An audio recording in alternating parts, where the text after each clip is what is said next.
A crowd surrounded Jesus. People pressed against him from every direction. Voices overlapped. Sand rose beneath moving feet. Everyone wanted to be close to him. Everyone wanted something from him. Yet in the middle of all that noise, Jesus suddenly stopped. He turned and asked a question that seemed impossible. Who touched me? The disciples were confused. The crowd was enormous. People were touching him constantly. But Jesus knew something had happened that was different from all of it. One touch had carried faith, and that single moment became one of the most powerful stories in the Gospels.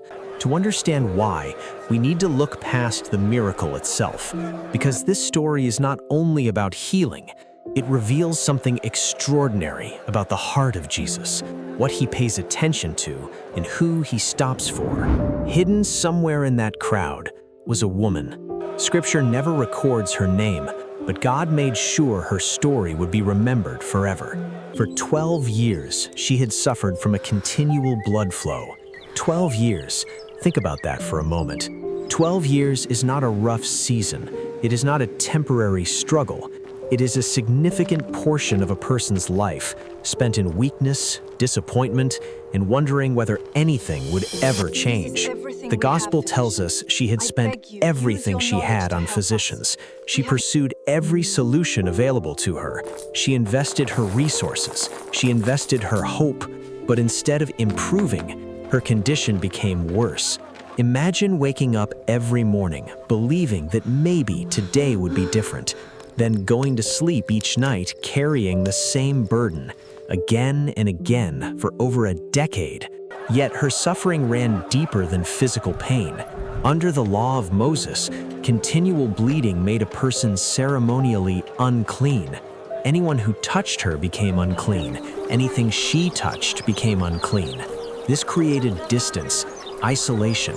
While others participated freely in community life, she carried a constant reminder that she did not belong. For 12 years, she experienced not merely sickness, but exclusion.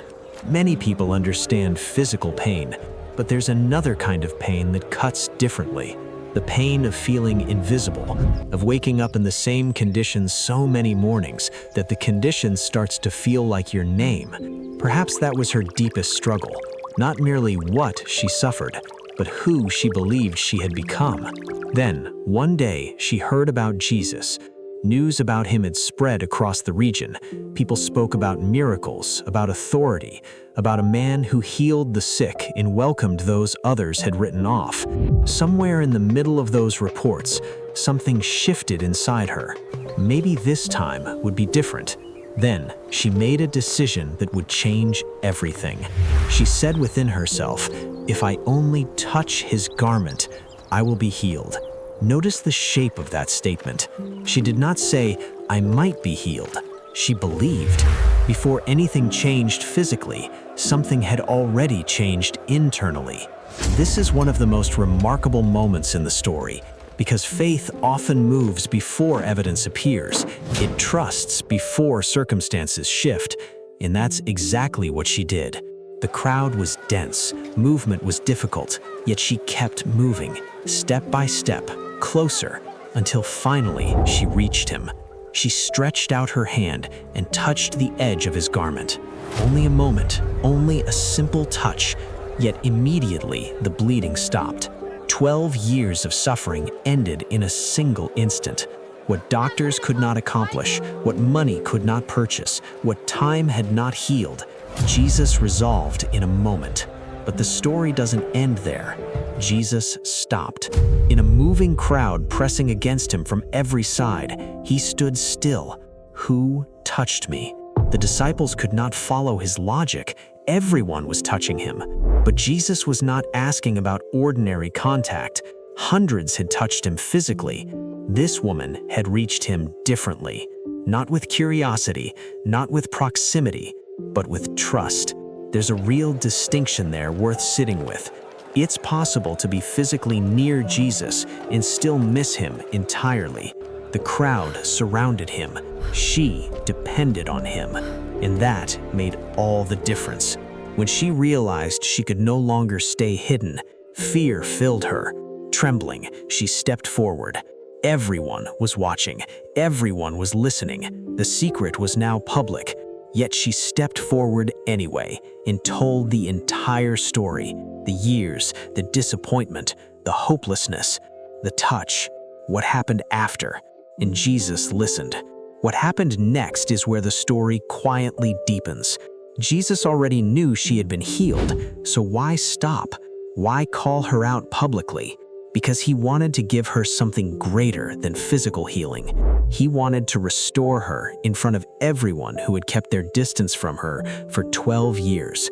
He looked at her and spoke one word: daughter. Not outcast, not problem, daughter. A word of belonging, of relationship, of love. The miracle healed her body, but that single word healed something the bleeding never could. It restored her identity. It gave her back her name. That's what God's restoration actually looks like. It doesn't stop at the physical. It reaches the parts of a person that no one else even noticed were broken. Many people need that today. Some carry wounds nobody can see. Some carry disappointments that have lasted for years. Some feel invisible, not dramatically so, just quietly, consistently passed over. But this story refuses to let that be the final word. Your condition is not your identity. Your failure is not your identity. Jesus sees past the surface of what life has done to a person, and when he speaks, he restores what the years tried to take. The woman came reaching for a garment. She left with a new name. That's why this story still matters, because it tells us that faith is not about having perfect certainty. It's about trusting Jesus enough to keep moving towards him, even when you feel weak, even when the crowd feels overwhelming, even when nothing has changed yet. She kept moving, and it changed everything. Perhaps the greater miracle is not that she touched Jesus. Perhaps it is that he stopped for her. In a crowd full of people pressing in from every side, he noticed one woman who was trembling and hiding. He stopped, he called her forward, he gave her back her dignity. The same Savior who stopped for her still notices faith today. He still sees what the crowd walks past. He still calls people by names the world has forgotten. Names like daughter, son, beloved, known. That's the message at the center of this story. Not simply that a woman was healed, but that faith brought her into an encounter with the one who restores what life has broken. And that same invitation is still open. What would you reach out and touch him for today? Drop it in the comments.